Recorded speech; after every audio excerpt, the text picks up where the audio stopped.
కొత్తగా వచ్చిన వారు కూడా కనబడుతున్నారు. మొట్టమొదటిసారి మందిరానికి వచ్చిన వారికి మా హృదయపూర్వకమైన ఆహ్వానం. సహజ ఎవరైనా బిడ్డ పుడితే అతని నుండి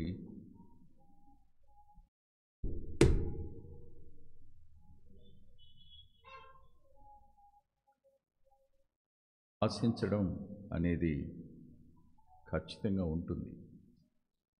దానికి తగి పెడతారు. బిడ్డ పుడితే ఆ బిడ్డ నుంచి తల్లిదండ్రులు ఆశిస్తారు. నాన్న, తాత, అమ్మమ్మ వీరు ఆశిస్తారు. ఆశించి ఏదైనా ఒక పేరు పెడతారు. మీరు చూడండి, ఆదికాండం 5వ అధ్యాయం.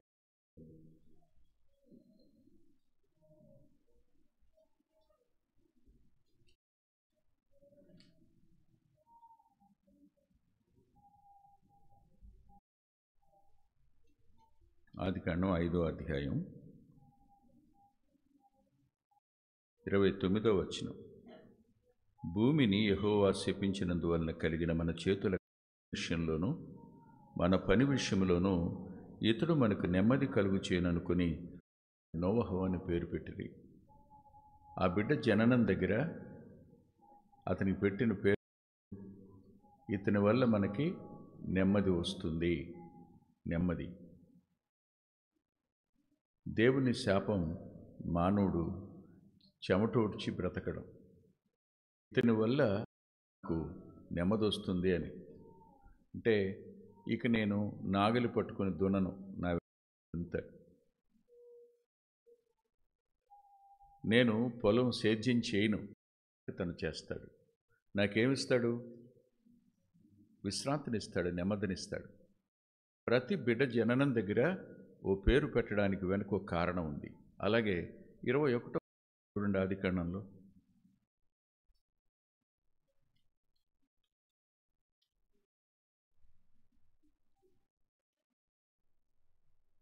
ఐదు, 6 వచనాలు.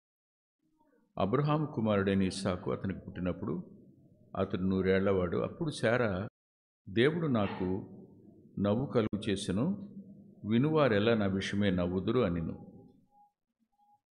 అవునా? అందుకే అతనికి ఇస్సాకు అని పేరు పెట్టారు. అంటే నాకు నవ్వు వస్తుంది, వినేవాళ్ళకు కూడా నవ్వు వస్తుంది.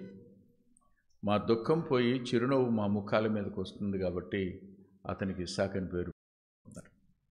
29వ అధ్యాయానికి రండి.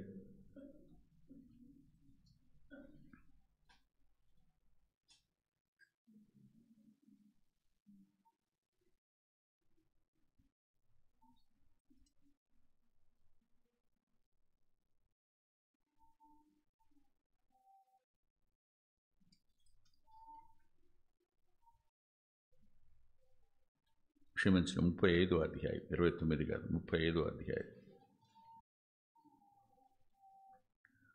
35వ అధ్యాయం 18వ వచనం. మృతి పొందెను, ప్రాణము పోవచ్చుండగా ఆమె అతనికి బెనోని అనేను, అతని తండ్రి అతనికి బెన్యా పేరు పెట్టింది. ఇక్కడ రెండు మిక్స్డ్ ఫీలింగ్స్. 18 ఆదికాండం. బిడ్డను కన్నది, రెండవ బిడ్డని కంటూ ఉండగా ప్రాణం. వాళ్ళు అన్నారు మగపిల్లాడైన అమ్మాయి అని. అప్పుడు ఆ బిడ్డ వంక అలా చూసి అంది, అంటే దుఃఖపుత్రుడా అంది. యాకోబు విని అన్నాడు, కాదు కాదు, ఆశీర్వాద పుత్రుడు అన్నాడు. ఆమెకేమో పరిస్థితుల మీద మనసుంది, అతనికేమో ప్రభువు మీద మనసుంది. మన మనసు, మన నిర్ణయం ఓ బిడ్డకు పేరు పెట్టడానికి కాదు. మరి యేసు ప్రభువుకి ఎందుకు పేరు పెట్టారు? యెషయా గ్రంథం 9వ అధ్యాయం. 9వ అధ్యాయం.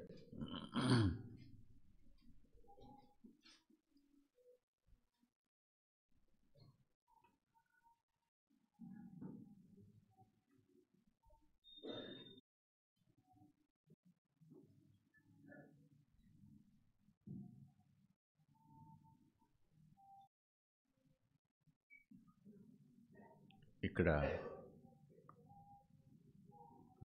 వచనం నుండి 6వ వచనం వరకు ఉన్న వాక్యాన్ని మనం చదువుకుందాం. యెషయా గ్రంథం 9వ అధ్యాయం 2 నుంచి 6. చీకటిలో నడుచు జనులు గొప్ప వెలుగును చూచున్నారు, మరణఛాయ నివాసుల మీద వెలుగు ప్రకాశించును.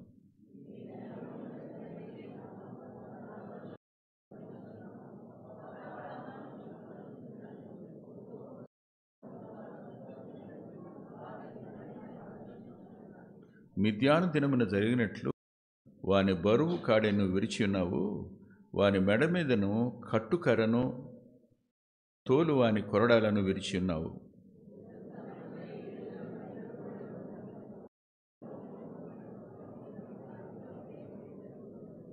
ఆరో వచనం అందరం కలిసి చదువుకుందాం. అనగా మనకు శిశువు పుట్టెను, మనకు కుమారుడు అనుగ్రహించబడను, ఆయన భుజముల మీద రాజ్యభారములను. కరుడు, ఆలోచనకర్త, బలవంతుడైన దేవుడు, నిత్యుడగు తండ్రి, సమాధానకర్త అధిపతి అయిన అతని పేరు పెట్టు.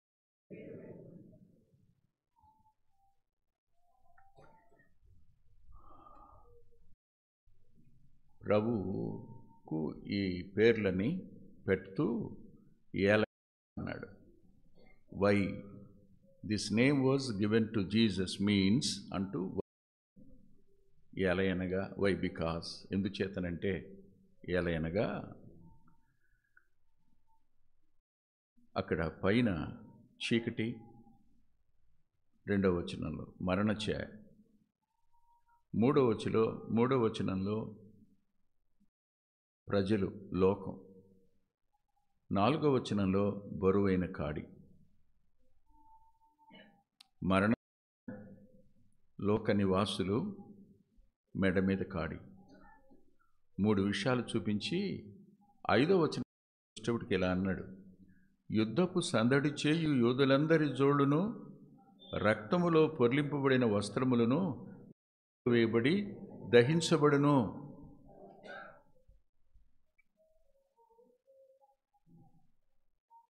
అర్థమైందా మీకేమైనా? యుద్ధానికి బయలుదేరే వాళ్ళ జోళ్ళన్నీ అంట తగలబెట్టబడతాయి. ఇక రక్తంతో పొర్లించబడిన వస్త్రాలు ఇంక మళ్ళీ కాల్చివేస్తాడు. అంటే యుద్ధం ఇక ఉండదు.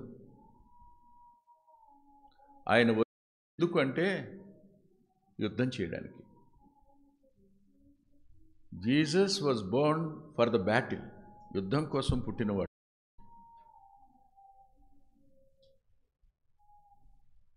మానవుడు వేటిని గెలవలేకపోయినాడో దానిని గెలిచి ఆ విజయాన్ని మానవులకు ఇవ్వడం కోసం జన్మించినవాడు. ఆయన యుద్ధం కోసం పుట్టాడు. యోబు గారు అంటాడు, నరుల కాలము యుద్ధకాలము కాదా? కానీ ఈయన వచ్చి అన్నాడు, ప్రయాసపడి భారం మోస్తున్న వారులారా నా దగ్గరికి మీకు విశ్రాంతినిస్తాను అన్నాడు. అంటే ఇంకా మీ మీద యుద్ధమే ఉండదు, శత్రువులందరూ ఓటమి పాలు, వాళ్ళకి యుద్ధానికి రావడానికి వాళ్ళు వేసుకునే వస్త్రాలు ఉండవు, వాళ్ళు తొడుక్కునే చెప్పులు ఉండవు, అవన్నీ కూడా కాల్చివేయబడతాయి. No more battle, no more battle. మరణం ఓడిపోవడానికి, లోకం ఓడిపోవడానికి, అపవాదిని ఓడింప చేయడానికి ఆయన భూమి మీదకి మానవుడిగా జన్మించాడు. ఆయన జననం వెనక ఉన్న అత్యున్నతమైన కారణం ఏమిటి అంటే ఆయన యుద్ధం చేయడానికి పుట్టాడు, యుద్ధం గెలిచాడు. ఆయన మరణాన్ని ఓడించాడు, లోకాన్ని ఓడించాడు, అపవాదిని ఓడించాడు. ఇలా గెలిచేందుకు, గెలిచేందుకు జన్మించినవాడు ఈయన. ఈ రోజున ఆ విజయంలో మీకేమైనా పాలు పంపులు ఉన్నాయా?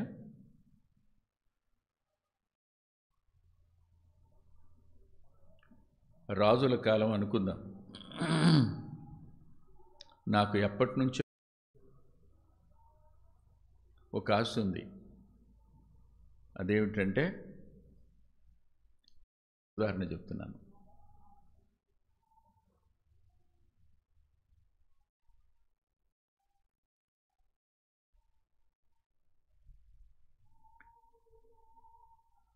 నాకు కళింగని గెలవాలని. నాకేం సైన్యం లేదు. నేను ఎలా గెలుస్తాను? గెలవలేను. అశోకుడు గెలిచాడు. అతని సైన్యంలో నేను చేరాను. ఇప్పుడు నేను ఎవరిని చెప్పండి కదా? విజయానికి కారణం మనం ఆయనలో ఒకరిం కావడం. ఆ విజయంలో మనకు పాలుపులు వస్తాయి, మనం ఆయన వారం అయితే. ఆలోచించండి. ఆయనను గురించి లేఖనం చెప్తున్న మాట ఏమిటంటే, తిమోతికి రాసిన పత్రిక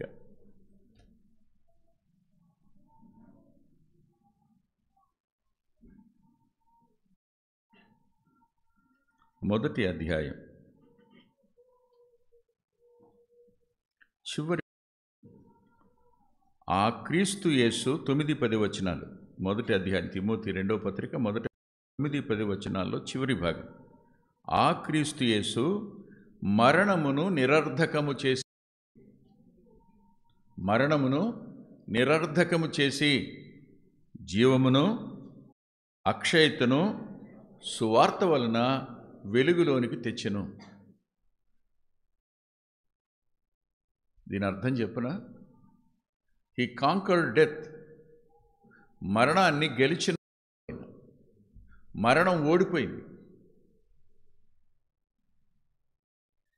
మరణానికి జాతి మీద సంపూర్ణ అధికారం లేదు. దేహం మరణించవచ్చు, కానీ ఈ దేహానికి పునరుద్ధానం అనే ఈవుని ఇస్తాడు ఆయన. ఆత్మ విమోచించబడి నిత్యత్వంలో ఉంటుంది, నరకానికి పోదు, పరలోకంలో ఉంటుంది. మరణానికి ఏం అధికారం ఉంది?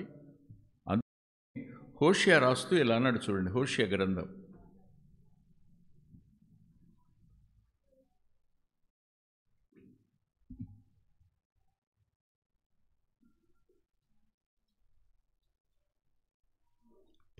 10వ అధ్యాయం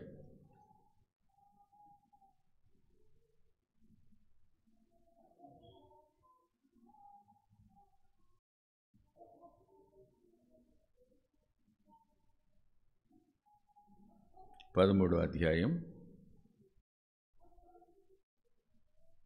14వ వచనం. ఆయన పాతాళ వశముల నేను వారిని విమోచింతును, మృత్యువు నుండి వారిని రక్షింతును.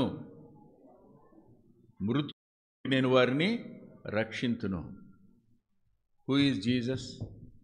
మరణాన్ని గెలిచి, మరణం చేసి మానవ జాతిని మృత్యువు నుంచి రక్షించేవాడు ఆయన. అందుకని ఓ నీ విజయం ఎక్కడా? ఓ మరణమా నీ ముల్లెక్కడా అంటే, ఆలోచించండి. మరణపు ముళ్ళు పాపమే కదా. ఆయన మరణాన్ని గెలవడం కోసం భూమి మీద మానవుడు.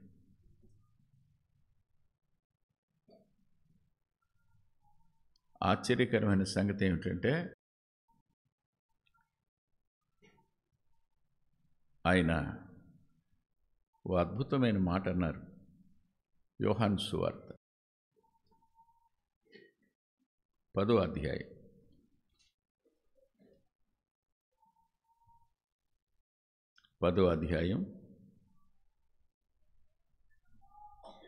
18వ వచనం. ఎవ్వడును నా ప్రాణము తీసుకొనడు, నా అంతట నేనే దాన్ని పెట్టుచున్నాను. దాన్ని పెట్టుటకు నాకు అధికారం, దాన్ని తిరిగి తీసుకొనుటకు నాకు అధికారము కలదు. ఎవరైనా మానవులందరి కోసం మరణంతో యుద్ధం చేయడానికి వచ్చినవాడు, లోకంతో యుద్ధం చేసినవాడు, మరణ బలము గలవానితో యుద్ధం చేయడానికి వచ్చినవాడు ఆయన. రక్షకుడు అంటున్నాం. రక్షణ ఊరికినే రాలా, ఆయన గెలుపు వల్ల వచ్చింది, వల్ల వచ్చింది. మరణము మృంగబడెన్, ఘన విజయము ప్రాప్తమంటాడు. మరణం మింగివేయబడింది, నో మోర్ డెత్. మరణానికి బలం లేదు, మరణం ఇక మరణానికి భయపడవలసిన పనేం లేదు. మొన్న తమ్ముడు ఇలా అన్నాడు, ఏంటన్నాయా, ఫ్రెండ్ వాళ్ళ వైఫ్ చనిపోయింది, అసలు నాకు వెళ్ళాను, చూశాను, వచ్చాను, ఇదివరకైతే మరణం అంటే ఇప్పుడు అసలు భయమే లేదు, ఏమైపోయిందో అన్నాడు. ఎవరు భయపడతారు మరణానికి? పాపంలో ఉన్నవాడు భయపడతాడు. ఎవడు భయపడతాడు మరణానికి? రక్షణ వాడు భయపడతాడు. ఎవడు భయపడతాడు మరణానికి? మార్పు లేనివాడు, మారు మనసు పొందనివాడు భయపడతాడు. మారు మనసు పొందిన వాడికి భయం ఏంటి? రక్షించబడిన వాడికి భయం ఏమిటి? ప్రభువుని సొంత రక్షకుడిగా అంగీకరించిన వానికి భయం ఏంటి? మరణం ఓడిపోయింది కదా. ఆయన అన్నాడు, నా యందు విశ్వాసం ఉంచువాడు. చూడండి యోహాను సువార్త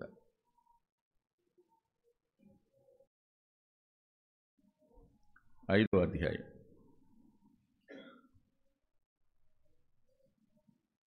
24వ వచనం.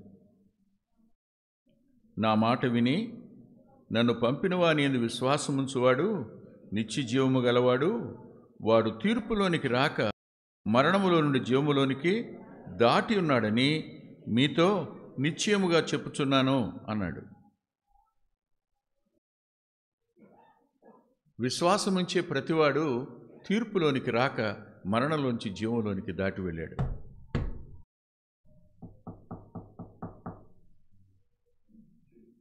నాకేం తెలియదు అన్నట్టు తలంచుకొని కూర్చుంటే గుర్తుపట్టలే అనుకో.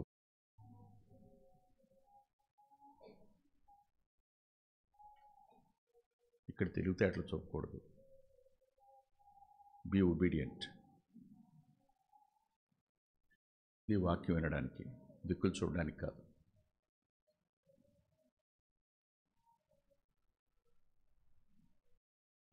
ఇవాళ సండే స్కూల్ లేదు, జాగ్రత్తగా ఉండాలి. ఎవరైనా అల్లరి చేస్తే వాళ్ళ నెత్తి మీద ఒకటి కొట్టండి. ఏ అమ్మా నాన్న ఏం మాట్లాడరు మీతో. ఆయన వచ్చింది మరణాన్ని గెలవడానికి. నాకు ప్రాణం పెట్టడానికి, తిరిగి తీసుకోవడానికి అధికారం ఉంది. స్వచ్ఛందంగా మన నిమిత్తం తన ప్రాణంగా పెట్టినవాడు ఆయన. ఆయన జన్మించింది యుద్ధం, ఆయన జన్మించింది పోరాడడానికి, ఆయన జన్మించింది గెలుపొందడానికి. ఈ సత్యం దగ్గర మనం ఆగితే మానవుడు ఎక్కడెక్కడ ఓడిపోయాడో ప్రతి చోట మానవుడిని గెలిపించడానికి ఆయన మానవుడయ్యాడు. శరీర స్వభావం దగ్గర మానవుడు ఓడిపోతాడు, పాపం దగ్గర మానవుడు ఓడిపోతాడు, లోకం దగ్గర మానవుడు ఓడిపోతాడు. అనుమానం ఏం లేదు.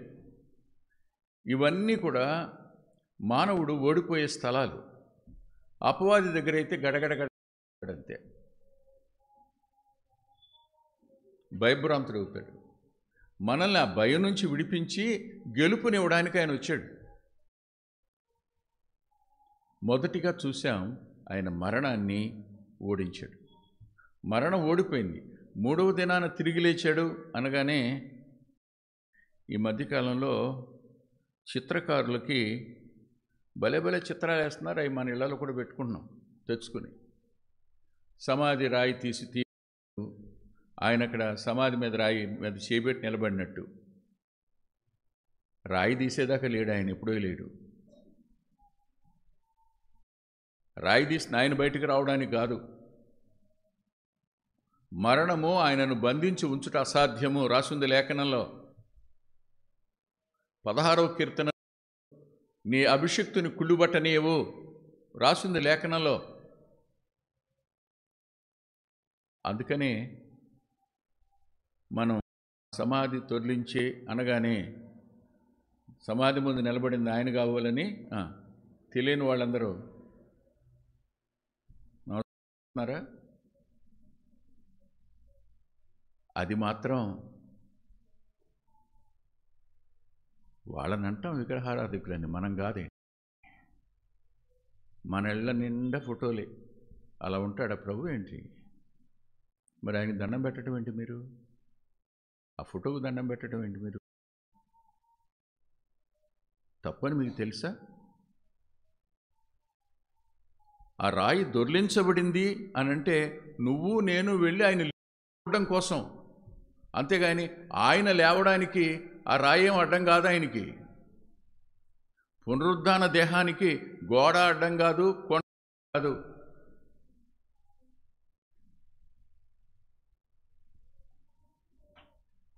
ఆయన జన్మించింది యుద్ధం కోసం, బోర్న్ ఫర్ బ్యాటిల్. నెంబర్ 1 మరణాన్ని గెలిచినవాడు. నెంబర్ 2 చూద్దాం, చూడండి.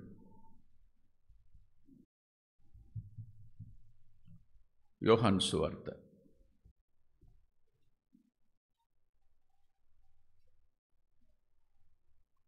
16వ అధ్యాయం 33వ వచనం. నా యందు మీకు సమాధానము కలుగునట్లు మీతో చెప్పుచున్నాను. లోకములో మీకు శ్రమ కలుగును, అయినను ధైర్యము తెచ్చుకోండి, నేను లోకమును జయించి ఉన్నాను. లోకాన్ని గెలిచినవాడు ఆయన. He conquered and the spirit of the world and the system of the world even. లోకము దాని నైజాన్ని, లోకము పద్ధతిని, లోకాన్ని గెలిచినవాడు ఆయన. ఆయన లోకంతో పోరాడడానికి వచ్చాడు, గెలిచాడు. ఇక్కడే ఆగి, లోకం అనగానే ఇక్కడ అర్థం సామాన్యంగా వచ్చేది ఏమిటంటే ఎవరు మనల్ని శ్రమ పడతారు వాళ్ళు అని. పరిపాలించేవారు కానీ ప్రజలు కానీ లోకం అని. కానీ దీన్ని కొంచెం మనం ఆత్మీయ అర్థం దగ్గరికి వెళితే యోహాను రాసిన మొదటి పత్రికలో ఇలా రాసింది చూడండి. మొదటి పత్రిక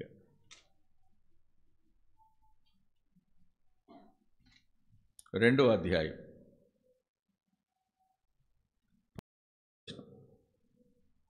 1 లోకములో ఉన్నదంతయు అనగా శరీరాశయు, నేత్రాశయు, జీవపుడంబమును పుట్టినవి కావు, అవి లోక సంబంధమైనవే. ఇంతకు పాపానికి మూలం ఏమిటి? ఇవి కావా? లోకాన్ని గెలిచాను అంటే అర్థం ఏమిటనుకుంటున్నారు మీరు? నేను పాపాన్ని గెలిచానని, నేత్రాశని గెలిచానని, శరీరాశని గెలిచాను, అవేవి నన్నేం చేయలేకపోయినాయని. ఇన్ని మాటలు చెప్తారు. ఆరాధన అయిపోయిన తర్వాత వెళ్తూ ఉంటే రోడ్డు మీద తళతళలాడుతున్న ఒక నాణ్యం కనపడితే అటు ఇటు చూద్దాం ఉంటారు. ఎంత ఓటపోతాం, అవునా? అరే రే, కనిపించిన కంటికి కనిపించిన దానికి చెరపట్టబడ్డామే. శరీర ఆశలు మనల్ని లోపరుచుకుంటాయే. నేను అనేటువంటి జీవపు డంబం మనల్ని ఇస్తానే ఉంటుందే. నన్ను అంటారా? నేనంటే ఏమనుకుంటున్నారు? నన్నా, నేనా? అవునా? ఈ మూడంతల డిఫీట్ ఎప్పుడు ఉందిగా. ఎవరు గెలుస్తారు? ఎవరు గెలిచారు? ఆయనే. లోకాన్ని, దాని అధికారాన్ని, లోకాన్ని, దాని యొక్క స్వభావాన్ని, లోకాన్ని, దాని నైజాన్ని నేను గెలిచా. అంతేకాదు, అందులో ఉన్నదంతా ఏమిటి? నేత్రాశ, స్వేచ్ఛ, జీవపుడంబు. ఈ మూడింటిని గెలిచిన వాడిని. Being a full human being, సంపూర్ణమైన మానవునిగా ఈ లోకాన్ని గెలిచిన వాడిని నేను. మీరేం భయపడబోకండి. ఎందుకు పుట్టాడు ఆయన? పాపానికి పుట్టాడు ఆయన. పాపాన్ని గెలిచాడు. He conquered sin. రోజున దేవాలయంలో నిలబడి ఇలా అన్నాడు. అక్కడ శాస్త్రులు ఉన్నారు, పరిసయ్యులు ఉన్నారు, ప్రధాన యాజకులు ఉన్నారు, సద్దుకైలు ఉన్నారు. ఎందుకు? విచిత్రమైన ఆత్మీయ దరిద్రత ప్రభు కాలంలో ఉంది. ఎవరు పునరుద్ధానాన్ని నమ్మరో, ఎవరు దేవత నమ్మరో, ఆ సద్దుకైల తెగవారు ఇప్పుడు ప్రధాన యాజకులు. బా, ఎంత దుఃఖమో! అన్న కైపులు సద్దుకైలకు చెందినవాళ్ళు. అంతటి దరిద్రత పట్టింది ఆనాటి యోధా మతానికి. ఇవాళ బాగానే పట్టింది.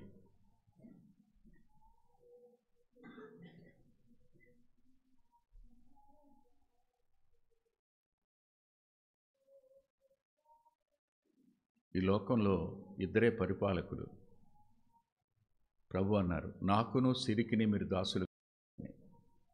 మనం దేనికి దాసత్వం చేస్తున్నాం? దీనికా ప్రభువుకా?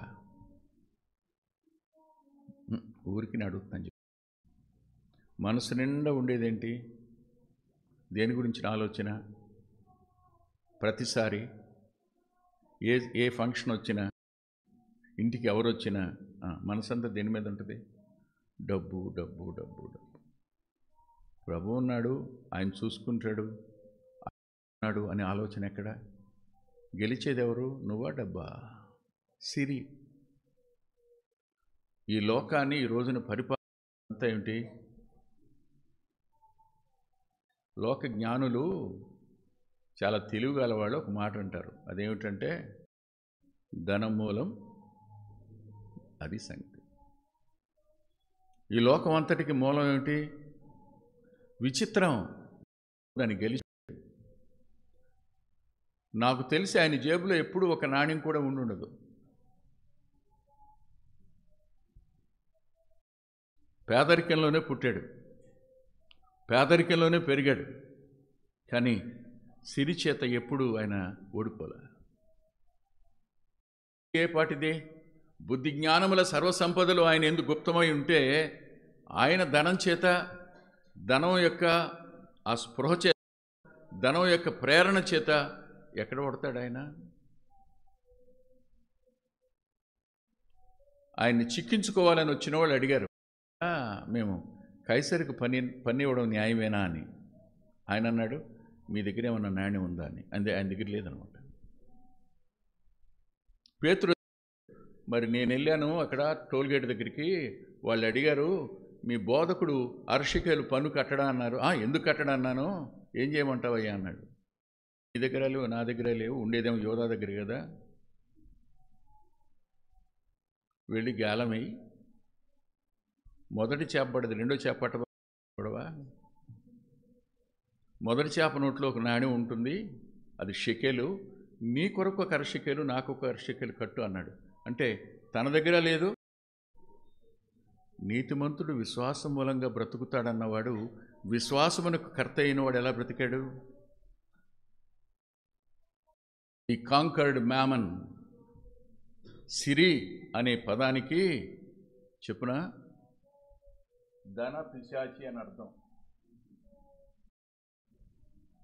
మ్యామన్ అంటే ఈ కాంకర్డ్ దట్ ఆల్సో. చాలాసార్లు మనం వెనతీస్తాం. అమ్మకు కూడా ఇవ్వబుద్ధి కాదు మనకి, ఇంకా భర్తకేం ఇస్తాం? పిల్లలకే ఇవ్వబుద్ధి కాదు మనకి, ఇంకా భార్యకి ఏమి ఇస్తాం కదా.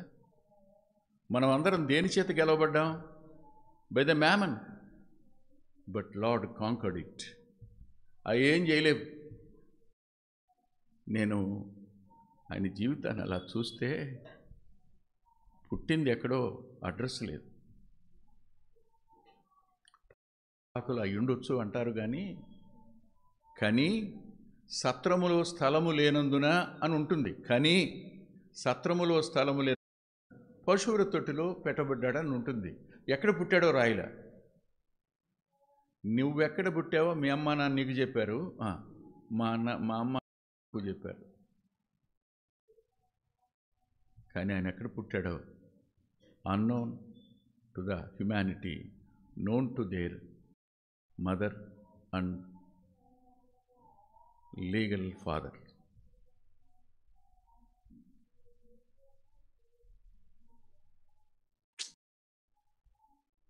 ఆయన పండుకోబెట్టిన చోటు ఓ పశువుల తొట్టే. ఆయన పెరిగింది అన్న వడ్రంగం చేసి బతికిస్తే పెరగడం. సమస్త సృష్టికి ఆధారమైన వాడు, జీవికి గుప్పిలు విప్పి అన్నం పెట్టేవాడు, అమ్మ పాలిచ్చేదాకా ఆగాడనమాట. అమ్మ ప్లేట్లో అన్నం పెట్టే వరకు ఆగాడనమాట. ఊహించండి ఆయన జీవితాన్ని. ఊహకు అందుతుందా? ఏం కొదువు ఆయనకి, ఏం తక్కువ ఆయనకి, ఏమి లేక ఆయనకి. 27వ కీర్తన 1వ వచనంలో భూమియు దాని సంపూర్ణతయు, లోకమును దాని నివాసులను ఆయన. అలాంటి వాడు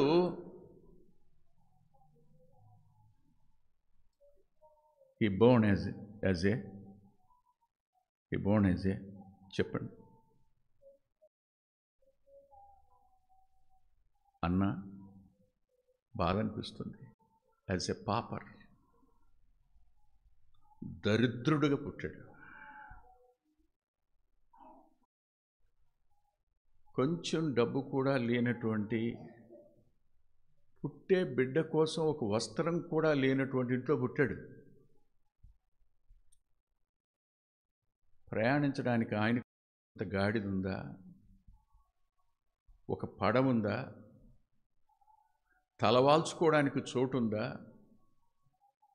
ఇంతకు ఆయన మోసిన సిలువ ఉందా?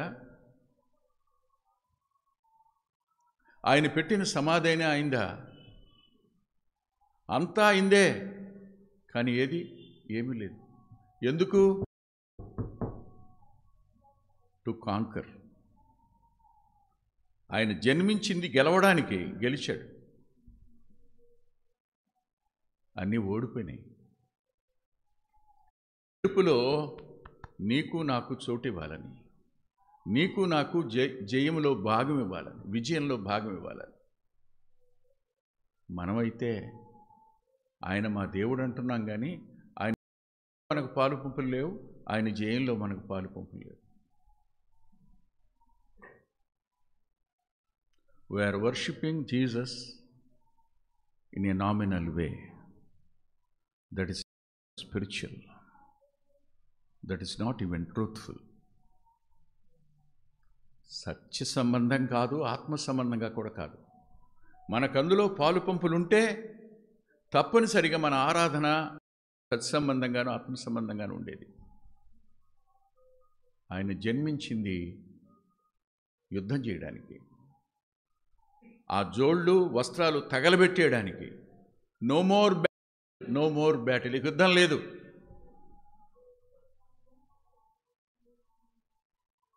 మరణం ఓడిపోయింది, లోకం ఓడిపోయింది, లోకంలోనే పాపం ఓడిపోయింది, శరీరేచ్ఛ, జీవపుడంబాలన్నీ ఓడిపోయాయి. అవే కదా బలం, అవన్నీ ఓడిపోయాయి ఆయన దగ్గర.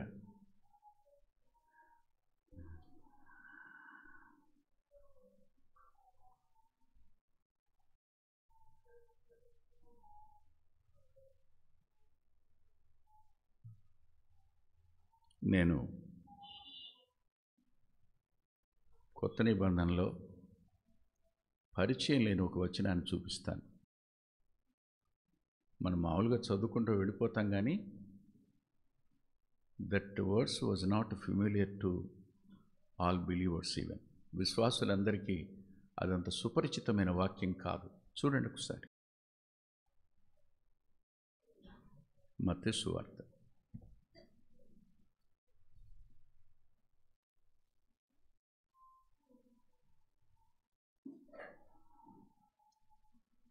12వ అధ్యాయం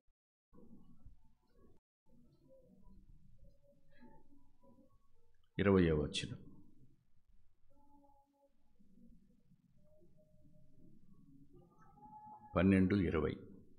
విజయముందు న్యాయ విధిని ప్రబలము చేయు వరకు ఈయన నలిగిన రెల్లును విరువడు, మకమకలాడుచున్న అవిసనారను ఆర్పడు, ఈయన నామమందు అన్యజనులు నిరీక్షించెదరు అనున్నదియే.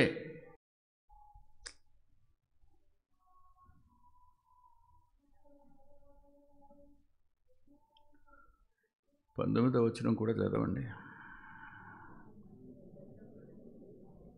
ఈయన జగడమాడు. ఇవాళ వినపడేది క్రిస్మస్లు అన్నీ ఏంటి?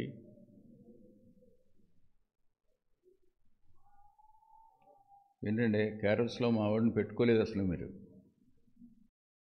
ఎక్కడ పెట్టినారు? అసలు మేమేం లెక్కలేదు మీకు. ఎందుకోసం ఆరాధన? క్రిస్మస్ అంటే క్రైస్ట్ మాస్ అని, క్రీస్తు ఆరాధన అని. ఇది జరిపించుకునే వాళ్ళు ఆ లోపల ఏముంది? జగడం అంతేగా ఉంది. అయిపోయినామని చెప్తాను సేవకుడు సంగతి. అవునా? ఈ పెద్ద సంగతి ఆ పెద్ద, ఆ పెద్ద సంగతి ఈ పెద్ద చెప్తాడు. ఆయనేమో జగడం ఆడు, వీధిలో ఆయన అరవడంట, కేకలు వేయడట. ఇవాళ చూడండి, అర్ధరాత్రి పూట నిద్ర లేకుండా కేకలే కేకలు, నిలబట్టిన దగ్గర నుంచి. భలే ఆరాధన చేస్తున్నాం కదా. విచిత్రం చెప్పనా? అదేందా మరి చల్లి అటు కుదురుతుంది బ్రదరు. ఓడిపోయామా గెలిచామా? గెలిచి జరిగిస్తున్నామా ఓటమిలో జరిగిస్తున్నామా? అన్యజనుల్లో మనం ఆయన యందు నిరీక్షణ ఉంచాం. నిరీక్షణ సఫలమైందా? ఆయన విజయం ఉంది అంత. నలిగిన రేలును విరవడు, మకమకలాడుతున్న జనపనారవతిని ఆర్పడు గనక ఇంకా చావకుండా ఉన్నాం మనం. నలిగిన రెల్లు అంటే యూజ్లెస్ రీడ్. అది నలిగితే రెల్లెందుకు పనికిరాదు తప్ప. జనపనారు ఒత్తి మకమకలాడుతుంటే తుంపేయడానికి తప్ప మరి దేనికి పనికిరాదు. మీకు అసలు ఒత్తులు వెలిగించిన అనుభవం ఉంటేగా. మీరు ఎవరైనా కిరోసిన్ దీపంలో చదువుకున్నారా? మేము చదువుకున్నాం, మాకు తెలుసు. ఒక 6-7 రోజులు అయిన తర్వాత అరే దీపం కుడిగడుతుందరా అనేవాడు. అప్పుడు ఏం చేయాలి? అసలు ఆ చిమ్నీని తుడిచేవాళ్ళం అండి. ముగ్గు పెట్టి ఎంత చక్కగా తుడుచుకునేవాళ్ళం, ఎంత బాగుండేదో. నూనెన్నా కూడా అరే నూనె ఉంది ఎలగట్లేదు ఇంటి అనుమానం. ఒరే తక్కువ కూడా చూడరా, కుడిగట్టిందిరా. కుడిగట్టిందంటే అర్థమయ్యేది కాదు. పైన ఏమని పడుద్ది? కాలిపోయి నల్లగా చిన్న చిన్న చిన్న చిన్న బుడుపులు ఉంటాయి. దాన్ని అది తీసేస్తే మళ్ళీ ఓసారి ఒత్తిలాగి ముంచి మళ్ళీ పెట్టి వెలిగించుకునేవాడు.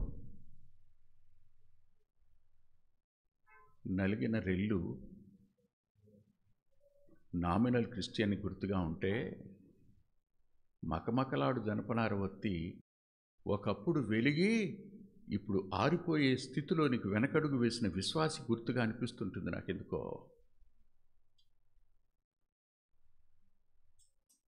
ఆర్పడటైనా, విరవడటైనా, పారేయడవతల విజయం ఉంది అంతవరకు.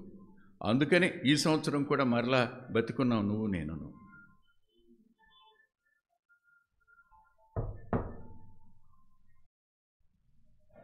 ఆయన విజయంలో మనకు పాలు పంపులు రావాలి.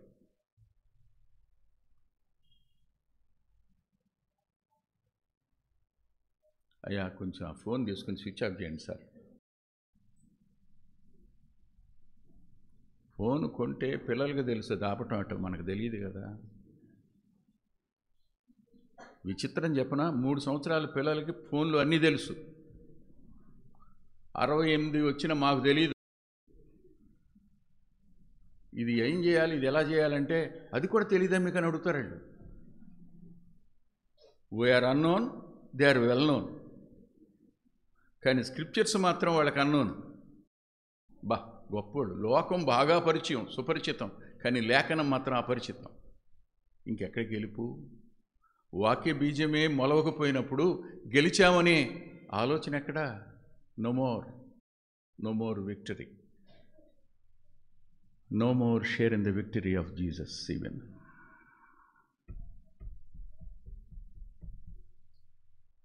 ఆయన ఈ మాట చదివినప్పుడు జగడవాడు కేకల లో ఆయన శబ్దం ఎవ్వరికి వినపడదట. విజయముందు వరకు, న్యాయ విధిని ప్రబలము చేయ వరకు ఈయన నలిగిన రెల్లును విరువడు, మకమకలాడుచున్న అవిసెనార, అక్కడ జనపనార ఉంటుంది, అవిసెనారను ఆర్పడు. అంటే ఇంకా అవకాశం ఇచ్చాడు, ఆ విజయంలో పాలు పుంపులు పొందే అవకాశం. ఆయన మరణాన్ని గెలిచాడు, లోకాన్ని గెలిచాడు. 3వ మాట చెప్పి ముగిస్తాను, ఇంటికి వెళ్ళిపోదురు కానీ. దయచేసి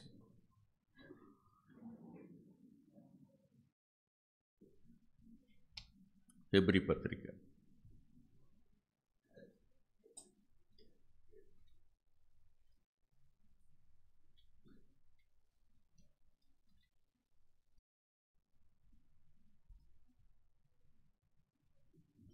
2వ అధ్యాయం 14-15 వచనాలు.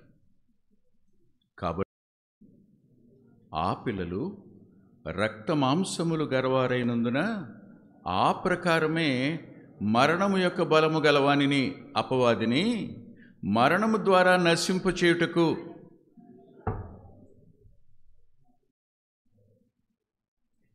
ఆయన ఎందుకు భూమి మీదకి వచ్చాడు? అపవాదితో యుద్ధం చేయడానికి. పాపం చేసిన ప్రతివాడు అపవాది చేతిలో ఓడిపోయినవాడు.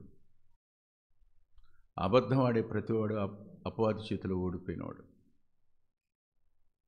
మోసం చేసే ప్రతివాడు అపవాది చేతిలో ఓడిపోయినవాడు.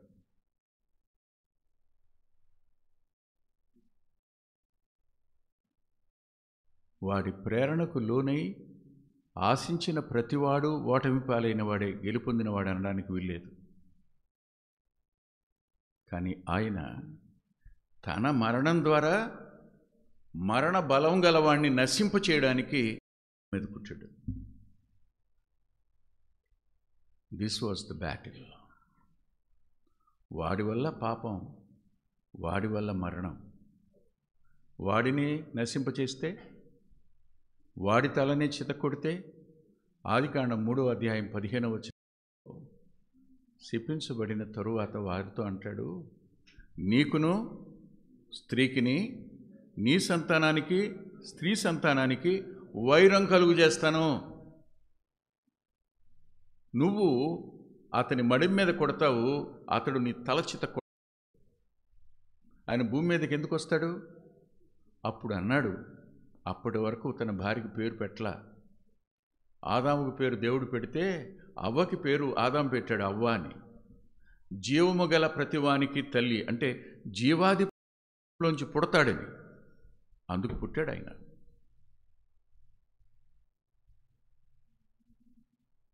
His life itself is a battle. Not only the cross, not only, but the whole life itself is a battle. జీవిత కాలమంతా ఆయన పోరాడాడు. పోరాడినవాడు ఓ అద్భుతమైన స్టేట్మెంట్ ఇచ్చాడు. చెప్పాను కదా నేను ఇందాక, నాలో మీలో ఎవడు రుజువు చేయగలడు? అంతమంది ఉన్నారు, కానీ ఒక్కరు కూడా మాట్లాడలా, ఒక్కడు నోరు తెరవలా. ఎందుకని? ఆయనలో పాపం లేదు, ఆయన పాపం ఆయన పాపులలో చేరక ప్రత్యేకంగా ఉన్నవాడు. ఇంకా అద్భుతమైన మరో మాట ఆయనే పలికారు. యోహాను సువార్త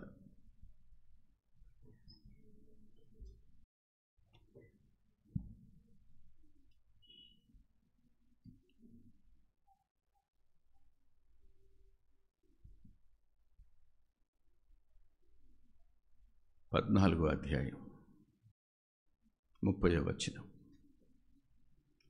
ఇకను మీతో విస్తరించి మాట్లాడను, ఈ లోకాధికారి వచ్చుచున్నాడు, నాతో వానికి సంబంధమేమీయూ లేదు.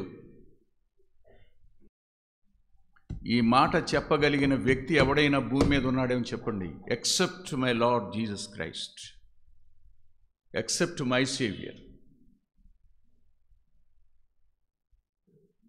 Except my God Jesus. ఇప్పుడే అపవాదితో నాకే సంబంధం లేదు. శారీరకంగా సంబంధం మనకు లేకపోవచ్చు, కానీ వాట్ అబౌట్ మైండ్?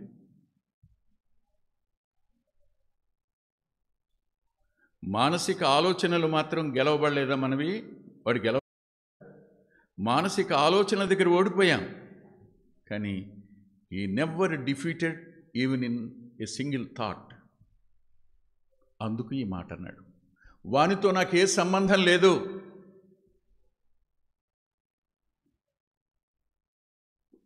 ఎలాంటి వాడు అపవాదో తెలుసా మీకు? చూడండి ఒకసారి.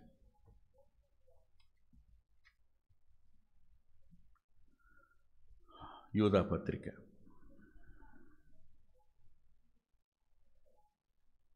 9వ. యూదా పత్రిక అంటే ప్రకటన గ్రంథానికి ముందు ఉంటుంది. ఒకే అధ్యాయం ఉంటుంది కాబట్టి ఒకటని చెప్పట్లేదు. 9వ వచనం. అయితే ప్రధాన దూత అయిన మిఖాయేలు అపవాదితో వాదించుచు మోషే యొక్క శరీరమును గురించి తర్కించినప్పుడు, ఆగండి, మరణం దగ్గర Satan is going to claim he belongs to me. అపవాది ఇతడు నావాడు అని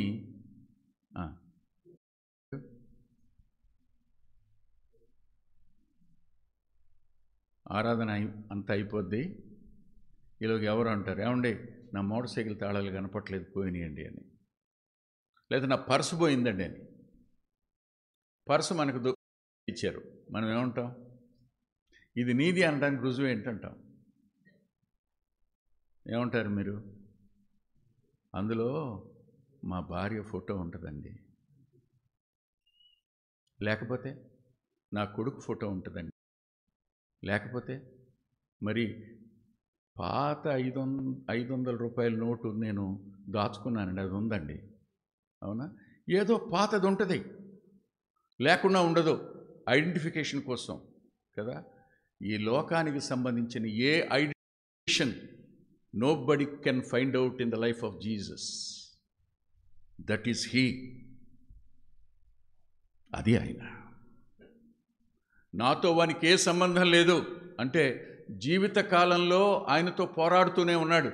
కేవలం 40 దినాలు కాదు, అప్పుడు ఆయన్ని విడిచి కానీ తాత్కాలికంగా మళ్ళీ ఎన్నిసార్లు శోధించాడో తెలియదు నీకు. అందుకని హెబ్రీ పత్రికలో అంటాడు, ఆయన అన్ని విషయములలో మనవలే శోధించబడినను అన్నాడు. He was tempted by Satan so many ways, in so many areas of his life, but Satan is able to conquer Jesus. ఎప్పుడు గెలవాల, ఓడిపోయాడు.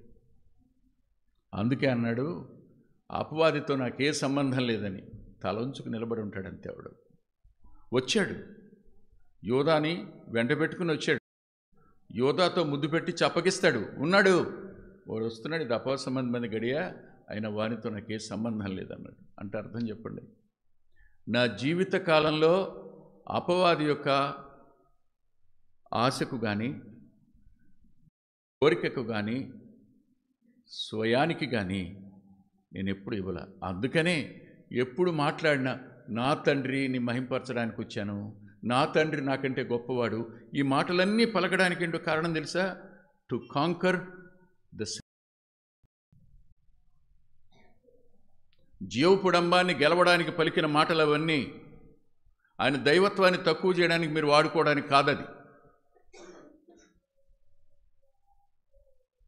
ప్రభు జీవితాన్ని సరిగా అర్థం చేసుకోవడానికి ప్రయత్నం చేయండి. Don't underestimate Jesus. ఆయన మరణాన్ని గెలిచాడు, పాపాన్ని గెలిచాడు, లోకాన్ని గెలిచాడు, అపవాదిని కూడా గెలిచాడు. మరణ బలం గలవాణ్ణి తన బలం చేత. అందుకనే తాము ఒక మాట అన్నాడు, the death of Jesus is the death of death అన్నాడు. యేసు ప్రభు మరణం అంట మరణానికి మరణం అంట. యేసు ప్రభు మరణం అంట మరణ బలం గలవాడి మరణం అంట. యేసు ప్రభు యొక్క మరణం అంట లోకం మీద వాడు పనిన వల, కల్పించిన భ్రమ, దానంతటి మరణం. రక్షించబడిన అనేక మంది జై జీవితాన్ని జీవించడానికి కారణం ఆయన జీవం వారిలో ప్రవహించడమే. ఆయన కలిగి కారణం ఊరికనే కాదు. అందుకనే ఆయన ఇలా అన్నారు. ఏమని అంటే, హెబ్రీ పత్రిక ఆయన కాదు, ఆయన అన్న మాట కూడా చెప్పి హెబ్రీ పత్రిక తిరిగెడతాను. ఆ ప్రభు అన్న మాట ఏమిటంటే, నాకు సర్వాధికారం ఇవ్వబడింది. పునరుద్ధానం తరువాత చెప్పబడిన మాట. ఆయన సర్వాధికారి అయిన దేవుడు, మహిమ గలవాడు, మహిమను విడిచిపెట్టి మానవుడయ్యాడు, రక్తమాంసంలో పాలివాడయ్యాడు. సంపూర్ణమైన దైవత్వం ఆయన మానవత్వంలో నివసించింది. అలాంటి వాడు సిలువలో తన పరిశుద్ధమైనటువంటి తన రక్తాన్ని చిందించాడు. చిందించిన తరువాత ఏం జరిగిందో రాస్తాడు హెబ్రీ గ్రంథకర్త. చూడండి, హెబ్రీ పత్రిక 2వ అధ్యాయం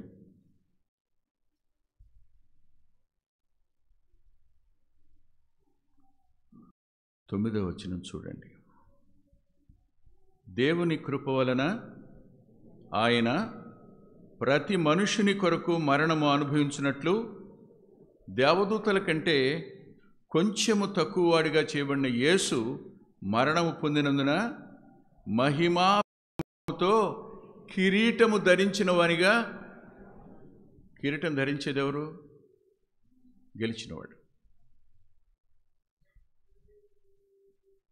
యోవాబు కబురు పెడతాడు, నువ్వు రాకపోతే ఆ కిరీటం నేను పెట్టుకుంటానని. నువ్వు వస్తావా, నన్ను పెట్టుకోమంటావా అని. అప్పుడు దావీదు బయలుదేరి వెళ్తాడు. దావీదు కుమారుడుగా, పాపరహితుడిగా, మరణాన్ని, పాపాన్ని, మరణాన్ని, అపవాదిని గెలిచినవాడుగా, కిరీటం ధరించినవాడుగా ఆయన చూస్తాం. ఆయన జన్మించింది is Born for the battle. యుద్ధం కోసం జన్మించాడు, యుద్ధాన్ని గెలిచాడు. ఇప్పుడు ఒక ప్రశ్న అడుగుతాను, మీకు ఆయన మరణ పునరుద్ధానాల్లో పాలు పంపులు ఉన్నాయా? ఆయన జయంలో పాలు పంపులు పొందిన మారు మనసు పొందారా? రేపు మీది కాదు, రేపు మంది కాదు. ఈరోజు వెంకటరత్నం చనిపోతే నో డౌట్ చనిపోవడానికి ఏం భయపడ్డా. నేను నా ప్రభు దగ్గర ఉంటాను. నా ప్రభు పాదాల మీద నా తలపెట్టి కన్నుమూయగానే. మీకుందా అది? ఒకసారి చూస్తారా? రోమపత్రిక 6వ అధ్యాయం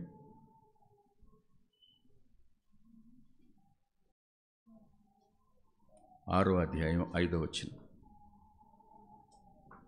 మరి ఆయన మరణము యొక్క సాదృశ్యమందు ఆయనతో ఐక్యము గలవారమైన ఎడల ఆయన పునరుద్ధానము యొక్క సాదృశ్యములోను ఆయనతో ఐక్యము గలవారమే ఉందుము. ఏమనగా మనమికను పాపమునకు దాసులు కాకుండానట్లు పాప శరీరము నిరర్ధక మన ప్రాచీన స్వభావము ఆయనతో కూడా సిలువ వేయబడెను. చనిపోయినవాడు పాప విముక్తుడని తీర్పు పొంది ఉన్నాడు. మనము క్రీస్తుతో కూడా చనిపోయినడలా మృతుల్లో నుండి లేచిన క్రీస్తు ఇకను చనిపోడనియు, మరణమునకు ఇక ఆయన మీద ప్రభుత్వం లేదని ఆయనతో కూడా జీవించుచున్నామని నమ్ముచున్నాం. This is the hope of Christendom. క్రైస్తవ్యం యొక్క నిరీక్షణ ఇది. ప్రార్థన చేసుకుందాం.